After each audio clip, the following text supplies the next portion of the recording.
Hello, everyone, and welcome to Gay Men Going Deeper. This is a podcast by the Gay Men's Brotherhood where we talk about personal development, mental health, and sexuality. Today, I'm your host. My name is Michael Diorio. I am a life and wellness coach specializing in sexuality, relationships, and self confidence. And today, we are talking about being a dad.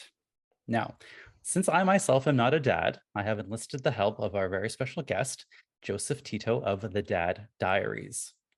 Joseph is a content creator, social media influencer, and proud father of twin girls. So he'll be sharing his insights with us today.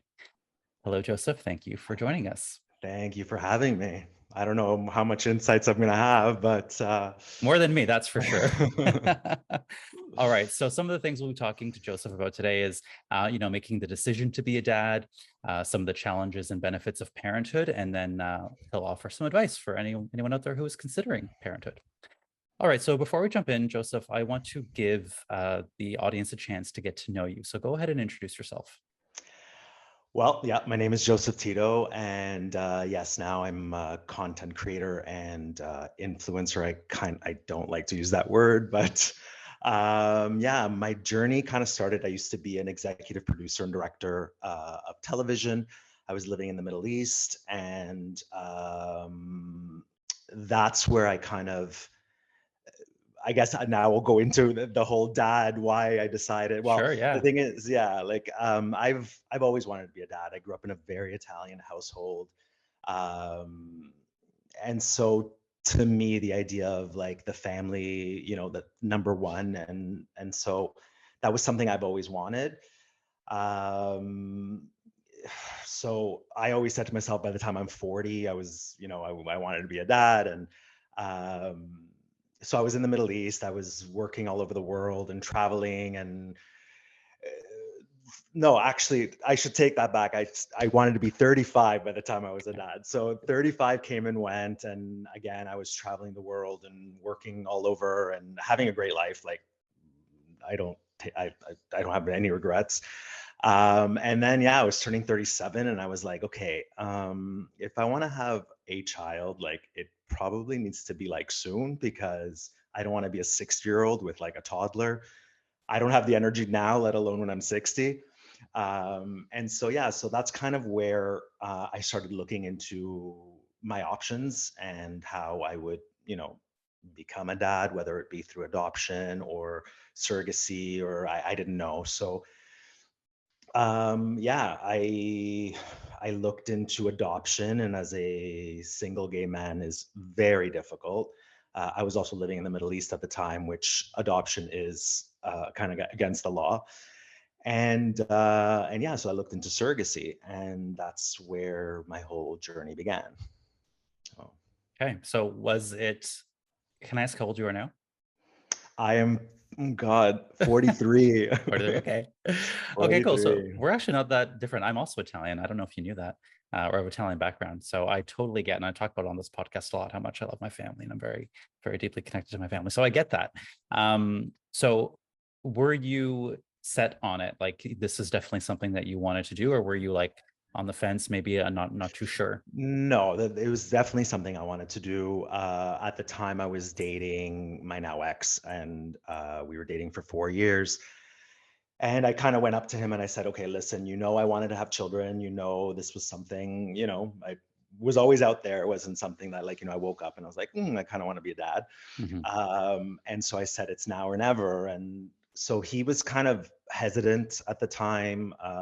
He's an artist, and kind of his child is his art kind of thing. So kind of that's where his head was at. And so then I started the process, and I documented the whole thing. And Mhm. so during it, I kind of noticed that, he wasn't really a part of it, financially for sure, but also just emotionally. And at the time I had to go to Kenya to deposit. I said, maybe you should come with me. It's like an important step. And he's like, no, I got to work. And so, anyways, Mhm. he wasn't there. So then I went through four failed embryo transfers. So it was a really, really long, and it was a roller coaster of ups and downs, mostly downs. But so after the second one, I realized he wasn't there. So I kind of talked to him and I said, listen, I don't think this is something you really want. Like maybe, we should, break up, and maybe I'll find someone that wants the same thing. Yeah. And he was kind of like, yeah, you're right. So that was that. And then, but I continued. And then after the fourth failed embryo transfer, the agency called me and said, you might want to change your egg donor, which was perfect because the first egg donor kind of looked like him, like it could have been his sister. So I switched egg donors, and then she got pregnant. And then 21 days later, I found out there were twins. Oh, so you So didn't plan for that. are you joking? Single dad, twins? No. Like I remember when I went to Kenya, the doctor's like, so what do you think about twins? It's something that's, could happen. I'm like, I don't think about twins. I don't even talk to me about twins. Um, but The yeah, universe had other things in store for you. God only gives you what you can handle, That's right? right. So So as a fellow Italian, I'm curious to know, how did your family react to all this? so my mom was all about it. Like she always wanted me to have kids, and Of I mean, course. Yeah. nonna, like Yeah. hello. Yeah. So I was talking to her during the process, and kind of like didn't really tell my dad just because I didn't know what he would feel or how he would react. But he ended up being more excited than my mom. Like it was just amazing. And by the fifth embryo transfer, I was like, I stopped telling people because like people are just say the stupidest things sometimes Yeah. without even realizing it, like, oh, third time's a charm, or better luck. Like it's like you're dealing with a life. So it's kind of like hard. And Yeah. so I stopped telling anyone, and I just told my parents. My parents knew I was living in the Middle East at the time. And so yeah, my dad was amazing. Both my parents were super supportive. And actually I couldn't have done it without my parents, because after the girls were born, I actually moved in. I have a loft in the city, and I was like, okay, there's no way by myself I'm going to be dealing with two babies in a loft. And so I packed like I built a 2-bedroom basement apartment in my parents' house, and that's where kind of we were for the first 6 months of the girls' life. But yeah, they were amazing. They were absolutely, I don't know, couldn't ask for any Yeah. better parents and support. That's awesome. That's really nice that you had that. I remember as a kid, I spent a lot of time with my grandparents because my parents both worked, so I had a very deep connection with them. So definitely, it's definitely nice that you get to have that. Yeah, yeah, thank God. I know a lot of people that they really do it on their own, and yeah, it's not easy. Yeah. Now, you had said just now that you started documenting the process. Is this when the Dad Diaries became a thing? Yeah, so I have a YouTube channel where I kind of, because I found when I was researching it, there was very, very little information on single men or gay men going through surrogacy. And so I kind of started documenting. I mean, my background is in film and TV, so I love storytelling, and so I kind of just documented every step of the way, and it's all on my YouTube. And again, the ups and downs and how you're feeling and what you're going through, and kind of like what you feel at the time. And then I had a girlfriend who was a mom blogger, and so she was on Instagram and was like, why don't you start an Instagram page, and kind of that's how so my blog became then also my Instagram, and then it kind of like started growing from there. Then I moved back to Canada before the girls were born, and I kind of put all my marketing efforts and my marketing background. I went to university for communication design, and so I put it into social media. And yeah, and then that's it kind of took off. And then I mean, we when the girls were born, I got stuck in Kenya. Mm. I wasn't, yeah, the Canadian government wouldn't let me bring them back. And so that blew up. It went viral.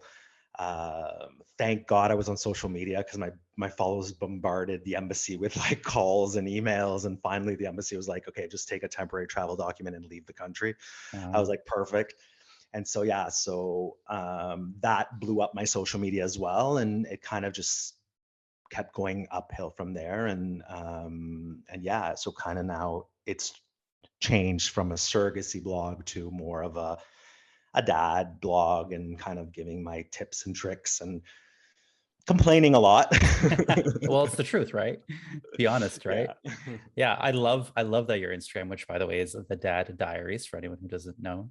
It depicts an aspect of gay culture that we don't often see, at least that I don't often see. I'll speak for myself here, that I don't often see. And I'm not a dad, and I don't follow that many accounts. So when I stumbled upon yours and doing research for this, I was like, oh my gosh, this is perfect. I'm so happy that that exists because I think it's really important.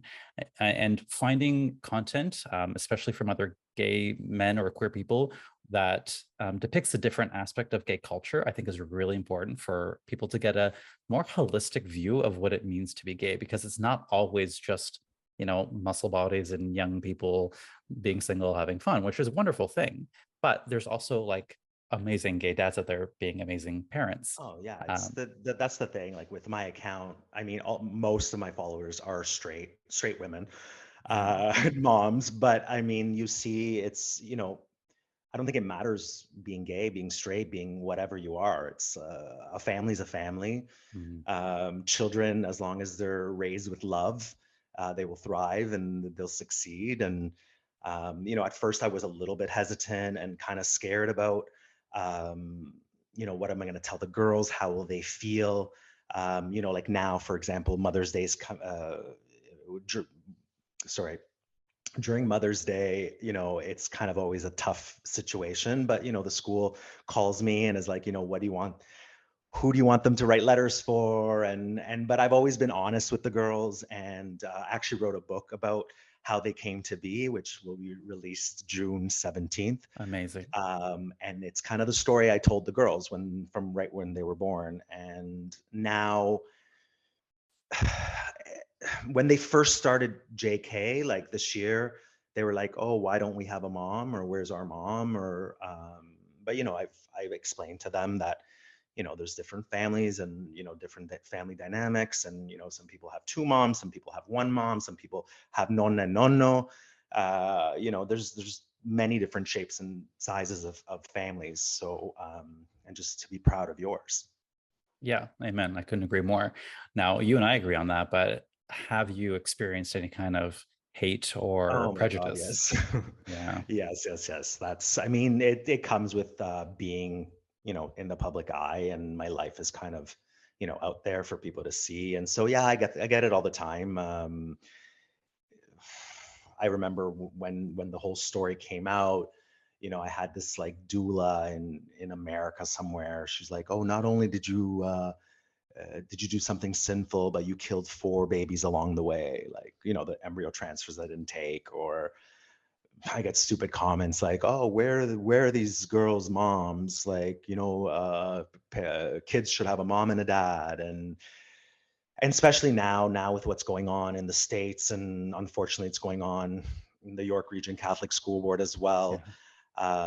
I openly talk about it, how I'm just shocked and blown away, but by the amount of hatred that still exists, especially in Canada, and from people my age where you grew up, in a different world. And but yeah, I get it all the time. But Yeah. what are you gonna do? Well, good for you for being so courageous and standing up for it, and not only that, but just being an example of what is possible. For like, people need to see that there is examples of great parents out there, whether they're gay or straight, doesn't even matter, dude. Like you said, love is love, right? Yeah, Yeah. exactly. So good job. Yeah. I would imagine that this is a very vulnerable thing to share, not just like back when you're going through the surrogacy process, but even now, like considering you are very much in the public eye, there is a lot of hate out there. So you do have a lot of courage built in because this is very vulnerable for you. Well, the way I looked at it, like especially like most recently, even if you go on my Instagram, I talk about it, and TikTok, and I talk about how I feel and disgusted I feel with what's going on. And with my partner now, with soon to be husband, I'm getting married in Oh, July. Yeah. congrats. So I was talking to him. I'm like, do I say anything? Because then anytime something happens in that regard, like my follower, like I get a lot of messages saying, "Oh, did you see what happened? Look at this video. Look at that." So, people expect, not that people expect me to say something, but I'm a voice for the LGBTQ community. I used to be vice president of PFLAG York Region. Cool. So it's just something that, I believe in. And at first I was like, do I not say anything because I don't want to deal with it? Because then it's like, for the whole week of like when that came out, just the negative comments and it was just, I didn't want to deal with it. I don't want to deal with it in my life, right? I'm happy. My girls are happy. We have a normal life. Like I don't need to deal with like people's stupidity. But I thought, if I don't fight for what I believe in, then what kind of examples am I teaching my girls? Right. And so for me, even my mom, came to me and said, I'm really proud of you for standing up and saying that. It's really, besides that, it's needed. Not from me, from everybody. Like, I mean, I didn't say anything negative. It was very positive in what I was saying, but it was important. It's important to stand up for what I believe in for my girls, right? And how old are your girls now? They're 4. Or do they have any understanding of sort of the impact that you've had or that they are even having? I mean, they've always been filming. Like, I mean, we just finished filming a Ritz campaign, and like, so now they kind of know, like, okay, this is Papa's work. This is, we gotta before we play, we have to like, let's shoot it. So now they're starting to get like the whole idea of like, they don't obviously have an idea of the people that follow me or like what I do for work. It's not, you know what I mean? It's not that hey girls, I'm an influencer. Yeah, Like, yeah, no. they don't know They don't get it. Like they see the videos and they love it. Even the book, right? Like I show them the first pictures of them as cartoon characters, and they're loving it. I don't know. that. They Yeah. love it. Yeah. Sometimes like now they're getting older, so like it's getting a little harder to direct them. And if they don't want to do something, it's like, okay, call the camp, call the brand. I'm sorry, the girls don't want. You know what I mean? I can't script them. They're 4 years old. Therefore, yeah. So yeah, This is the directing job of your life. exactly. Okay, so Joseph, so I want to fill in some blanks. So you were with somebody, you guys broke up, you went on the surrogacy journey, now you're getting married. So there was a time in there that you were single. Yes. So anyways, we broke up.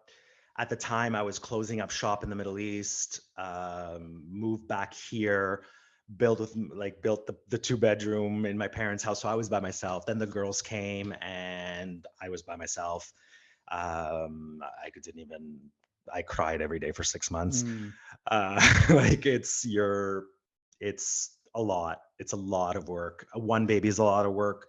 2 babies are definitely a lot of work. And yeah, so like dating was not something I even thought about. I mean, I didn't even shower, let alone like, oh, I'm gonna get dressed up to go on a date. No. And so after 6 months, I mean, I had to work, so I got a nanny. And then that's when I kind of, started taking showers again, started, kind of self-care routines again. And I kind of put myself out there, and it was horrible, yeah. horrible dating. Well, first of all, dating is horrible already. Like, and I think once you reach 40, it's like already horrible. Then add 2 kids on top of it. Like, it's just not fun, not a fun time. Yeah, I can only imagine that. That's one of my questions. Is what are some of the yeah, well, like what how do gay guys, single gay guys respond if like let's say you're on Tinder or Grindr or what have you, and it comes up in conversation, oh, I have twins or I have these 2 girls. What was the response? Um, I think a lot of the responses were, "Oh my God, that's so cute. That's so amazing. That's so," but they don't have an idea what that actually means. Yeah. It actually means that no, we're not going to dinner anytime we want. No, we're Yeah. not going to Puerto Vallarta on the weekend. No, we're not. I got to stay home, or even if we have something planned and one of them gets sick, and and a lot of my time is spent at home. Like, the evening, once they go to bed, I have to stay home. It's not that I could put them to bed and go out. So my life became around my house, around my home, Yeah. around my girls, right? So yeah, like I said, like most of them were like, "Oh, that's really cute. That's great. That's amazing." But then when push came to shove, it was like, "No, I can't do this." So, Okay. So how did you meet your partner or your soon to be husband? So we met online. So we met actually before the girls were born. I was still in the Middle East, but I was in Toronto doing some production here. And so we went out a couple times. But again, I was like, hi, I still live in the Middle East, but I'm moving back here. But when I move back here, I'm going to have twins. And so he was kind of like, oh God, I don't know what to do. And so we broke up, and then I was just all over the place. And then, yeah, 2 years ago, he reached back out, and I was like, whatever. You want to go out? Let's go out. And like at that point, I was like, Sure. whatever, sure. And nothing. And then he just blew my mind with how amazing he is and how much he loves the girls. And he's also Italian, Calabrese. Okay. So, I was like the first person he introduced to his family. And his parents, I thought my parents were old school. Like his parents are old school, but we clicked right away. My parents and his parents love each other. Like we spend like Christmas together. It's just it our lifestyles were so similar that it just made sense. And I think he also got to a point where, you know, he's a year older than me, and I'm sure, I think being single sucks. Like it's Yeah. horrible. Like Yeah. I know people are like, being single is better to be single and happy. Like, yes, of course, but I don't know when it's two of you, it's just life is a lot easier on many aspects, on many Hmm. aspects. And so, yeah, so he was there and he just proved himself to be amazing. And I like tested him many times. There was like, oh, you want to come back? Okay, let's try this. No, but yeah. And so we've been together for 2 years, and we live together, and we're getting married in July. We That's have a lot of amazing. things planned, but I can't really talk about those things right now. All right. Well, how, like, I'm thinking we're not that far off in age. I just turned 40.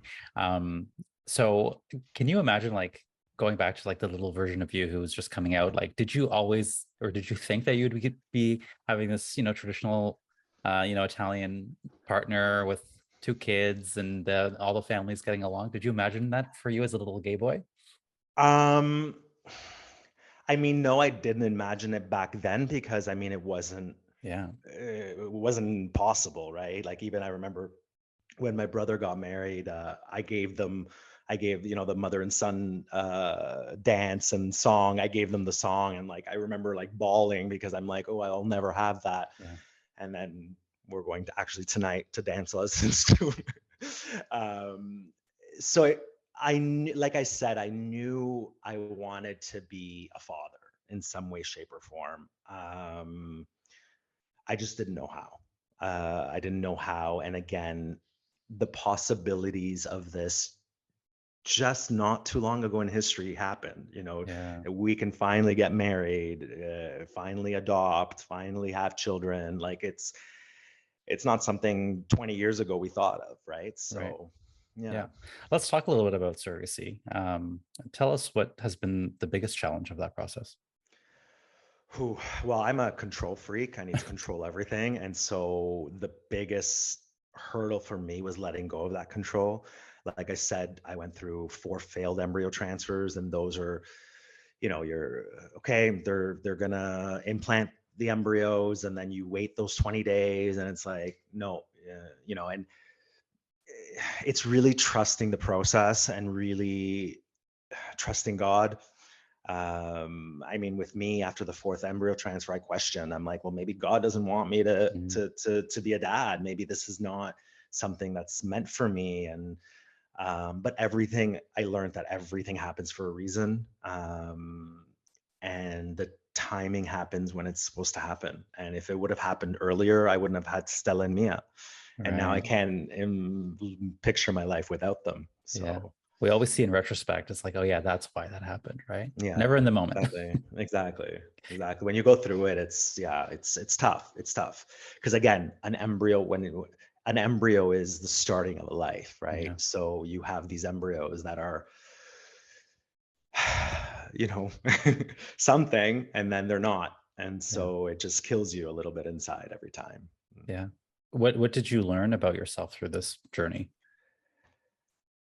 Uh, through well, I learned the most about myself after when the girls were born, Okay. and we were stuck in Kenya. I remember flying to Nairobi, from Mombasa to Nairobi with the girls to the Canadian embassy, and them telling us, and I mean, my mom came with me. She was a trooper, like 70 years old, like just no one's gonna stop a nonna. Like she was just amazing. And I remember we hadn't slept because we traveled that night and we went straight to the embassy. And I remember going back, the embassy coming out, the guy coming out and saying, "Oh, we're you can't, the girls can't come to Canada." Like, and Mm, so we went back to the hotel, and my mom and Mia were sleeping, and Stella was crying in my arms. And I remember like thinking, like I failed as a mm, parent. But in that moment, I also realized that I can do anything.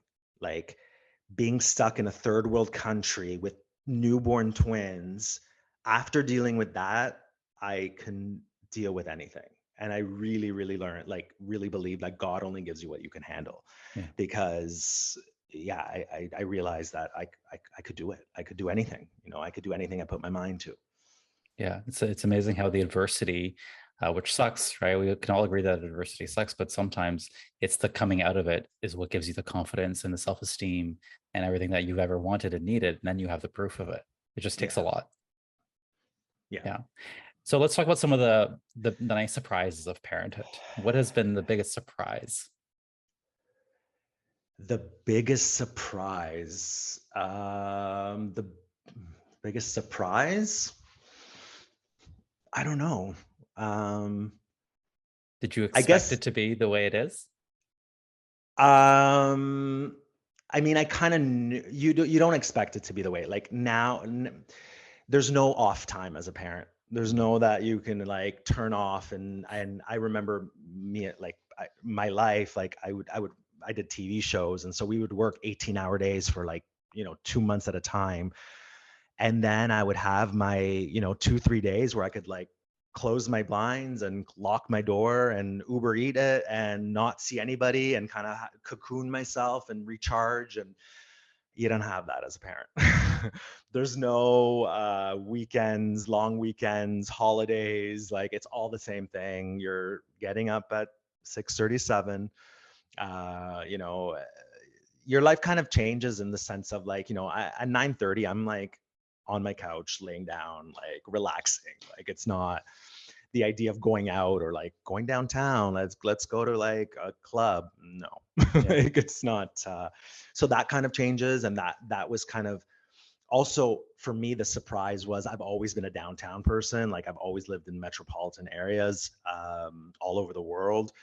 The idea of coming up to like Vaughan or King City, I was like, absolutely not. Even if I have kids, I'm gonna be downtown. I'm gonna gonna be like with my dog and my kid walking. No, no, no, no. No. Now it's like I want the parking. I want the luxury of like the room and the space and the if I go somewhere with the girls, I want to drive there. I want to park my car. I want it's just a lot different. Your whole mindset changes once you become a parent, because it's no longer about you or what Yeah. fuels you. Now it's about what fuels them, and that kind of fuels you once they're fueled. Yeah, it's like a brand new identity. Like you're a new Yeah, person, basically. exactly. Yeah. Yes, for sure. What about some pleasant surprises? Pleasant surprises is just and anytime they just hug you and say I love you, Mm, papa. Like it's a feeling like no other. Like I can't explain the feeling it is, and just what it does to your heart. And then how I don't even know if it's the right word, predatorial you become. Like how just like don't Papa fuck Bear? with my kids. Yeah. Yeah, like it's you're ready to like literally kill someone if they, fuck with your kids. Like, Yeah. and it's not something. And also like the gay thing, the whole gay thing, I've never cared. Like I worked in Saudi Arabia, in Jamaica. Like I've never cared about being gay. I've never worried about it. I never. Now with them, like this whole thing that's happening in the York Region Catholic School Board, it's really affecting me because it's going to affect them, not because of me. So it kind of yeah, like you said, it changes your identity. Like, Tell the audience what's going on there, because there's a lot of listeners and viewers who are not from the uh, Toronto area. Yeah. yeah, well, nothing. I think their problem is with the trans community, and they're saying that there's these books in high school on trans, and they're I don't even want to get into everything because it's just this long-winded thing, and they've kind of bunched it all together to the point of like, they don't want to raise the flag. So Yeah. York Region Catholic School Board is the only district in the GTA that doesn't, as of now, raise the flag. And so the last meeting they had, there was these parents just calling teachers groomers and just spewing this hatred. And basically that's what's going on, and it's affecting not just the trans community but the whole LGBTQ Right. Yeah. plus community. And nothing, we're just now trying to stand together and trying to state our point, and hopefully they raise the flag. But I don't know Yeah. what's going to happen. What do you tell Mia and Stella? I don't Yeah. talk about that yet. Yeah. I mean, I've taken them to York Region Pride, and last year we went to near the tail end of it to Toronto Pride. Um, and yeah, they love it. They love rainbows. Like, rainbows are their favorite thing. So dress them up, and they love their tutus. They're very girly girls. So they love the colors, and they love the idea of it. Again, we haven't really talked much about it. They're still four. Like, it's not. Yeah. I don't think there's a need to talk about it. Besides them knowing that they have two dads, and they know now we're getting married, and they're all excited. One's going to be, throwing flowers. One's bringing the rings, and um, I think there's always an age appropriate time to talk to your kids. And so as the time comes, I will be obviously talking to them, and I have no problems in talking about who I am, or what, sexuality or sex, or when the time is right. Though, like, now they're Yeah. not asking about it. It's not that Yeah. they're like, oh, so no. So when they do, and I'll talk to them. I'm sure parenting is like lots of other things where I'm sure a lot of people have a lot of opinions about how you should do it and how you're doing it wrong. Oh my God, Right. yes. That's Which is good everywhere. for it's good for me, because as like a content creator, I need that engagement. So, like, Yeah. I'll put it out there. Oh, girl, I don't know what to do about this, and I'll get like thousands of answers. Oh, you need to do this, you need to do that, you need to do this, which is great. And I mean, that's also why I love my followers, because again, most of them are women, so they kind of coach me along the way of having two girls, and, like, for example, wiping front to back, like like that's something I never thought of, but you have to do it, and you got to know why. And their periods, like, I do now a lot of, like, Right. menstrual talks and stuff like that for men, like, to break that stigma, because again, I got to know it. Like, yes, there's no, there's Sia, there's, there is women in my life that can talk to them about it, but as a father, I would like to talk to them about anything and everything, right? Be there for Yeah. them in every step of the way. That's amazing. I can feel the love, obviously, that you have for them. It's really Oh. nice to see. Yeah. So if there's one thing that you could do differently, if you could go back in time and do something differently with respect to the surrogacy and everything that led up to where you are now, would you change anything? Absolutely not, because then again, I wouldn't Yeah. have Stella and Mia. Like, Yeah. I went through, like, you go on my YouTube, the Dad Diaries on YouTube. You'll see all the ups and downs, but again, all those ups and downs have led to this moment, and I am, knock on wood, extremely happy with my life, and with everything, and with my girls, and with my husband, soon to be husband. And like I said, everything led us to this point. So I wouldn't change anything. Beautiful answer. All right, so let's talk to anyone out there who is contemplating parenthood. For the guys and perhaps ladies out there who are considering this, and they're listening to you, what tips would you have for them? Uh, okay, well, make sure you read the legalities of whatever country you are planning to do this in, and have a lawyer with you, and an immigration lawyer. Make sure to really cross your T's and dot your I's on everything. And I did that, and I still had problems, but um, yeah, and just be patient. Be patient. If it's something you want, know that it will happen. But you just have to be patient. Yeah. I imagine that people out there will turn to you for support as a content creator, but Yeah, who did you yeah. have to support you? I didn't. I didn't. Mhm. That's why I started the Dad Diaries, right? And I do get a lot of emails, and I do, and half the times it's just people wanting someone to listen.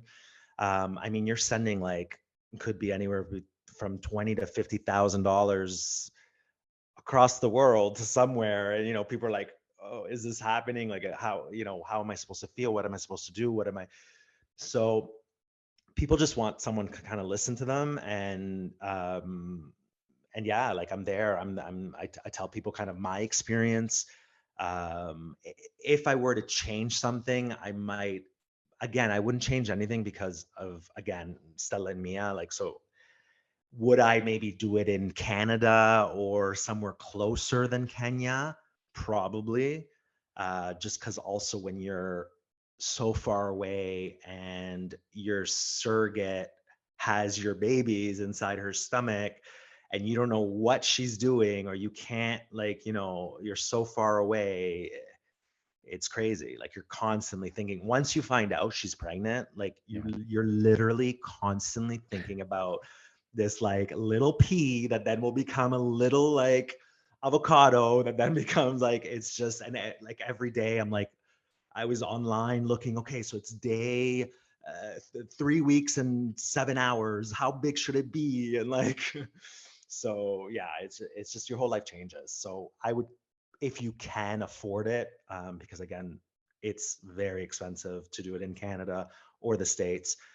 But there's Mexico, there's places closer to Canada that or you can do it, and so maybe be closer. Okay. What about tips for new dads? Let's say someone who, just became a dad. Oh, that just became okay. So before you become a dad, and I telling you this now, sleep. Just sleep. Take a Xanax if you need to. Sleep for a weekend if you need to. Like, sleep, because people tell you, "Oh, sleep now," because like really sleep. Because once those babies come, you're up every 2 hours, and heaven forbid if they're colic, or heaven forbid anything goes wrong. But like, even on a healthy baby, you're up every 2 hours feeding them. And I mean, for me, I was feeding them, and I didn't, there was no, you know, on breasts or anything like that. And tips is just enjoy every second. And I know it's, again, cliche, but Yeah. like, you literally blink, like, they're 4, and literally remember bringing them home as babies. Like, when I look back at like some of the footage, I'm like, oh my god. Like, they're I just actually yesterday, some their first Christmas dress, their first Christmas here in Canada, and every year they get Christmas dresses sent to them from different companies and stuff. So their first ever Christmas dress, and I was looking at like this year's shoot, and I was like, oh my god. Like, it seems like yesterday. Like, when you're in it, it seems like it's never ending. Like, Mhm. but it goes by so fast. Like, you blink your eye and it's like, ooh, they're 4, they're in school. Like, so yeah, I find it's enjoy every very second. interesting that their journey, they don't even know this, but their journey is being documented from even before they were born, right? And so Yeah. one day they're going to have a chance to, and I think it's a wonderful gift that they have, is to see so much of what led up to their birth. Well, I mean, that's why I also started the Dad Diaries, because I'm like, when they're 18 or when they're teens and they're going to say, I hate you, I'll be like, yeah, you hate me. Watch this. Look what I went through to have you. So don't start with me. Let's say one day they listen to this very podcast. Let's say it's in, 10 years from now. What do you want to tell them? That I love them more than anything in the world. That's beautiful. Awesome. Okay, Joseph, any last words for our audience before I wrap up? Uh, well, like I said, my book's coming out June 17th. So it's Yes. called The Twin Diaries. Stella and Mia Meet Papa is the first of its series. It's going to be a series of books, but the first one, it kind of talks about how they came to be. So surrogacy and being a single parent, and kind of talks about a diverse and modern family. And so that comes out June 17th. So look out for that. And that's it. I have a lot of information coming up soon, but again, I cannot reveal just yet, and it's killing me. Okay. But But where can the audience find you? Where should they be following you? so yeah, you could go on my website, www.thedaddiaries.com, or Instagram at thedaddiaries.ca, YouTube, The Dad Diaries. Just type in The Dad Diaries, you'll Yeah. find me. I'm going to link all this good stuff in the show notes. So if you're listening to this on anywhere you're listening to podcasts, just go to the show notes and you can find that there. If you're watching us on YouTube, I'll also link this stuff in the show notes there. All right. Well, I want to thank you, Joseph, for coming on today and talking to our audience and giving No us the perspective problem. of being a dad. I really appreciate that. No problem. Thanks for having me. And yeah, reach out if you need any advice for Yes. parenting. All right. So to our viewer listener, thank you for joining us on this episode. It has taken us 138 episodes to have an episode about being a dad. And hopefully this is not our last because I've thoroughly enjoyed the conversation. So if you're listening to us on anywhere you listen to podcasts, please go ahead and give us a 5-star rating and write us a review. That helps us a lot with the algorithms. And also, if you're watching us on YouTube, go ahead and leave us a comment. If you have any questions for Joseph, you can put them in the YouTube comments. If you yourself are a dad or thinking about being a dad, please leave any questions and comments there, and we will be responding. All right, everyone. Thank you so much for joining us, and have a great rest of the day. Bye-bye.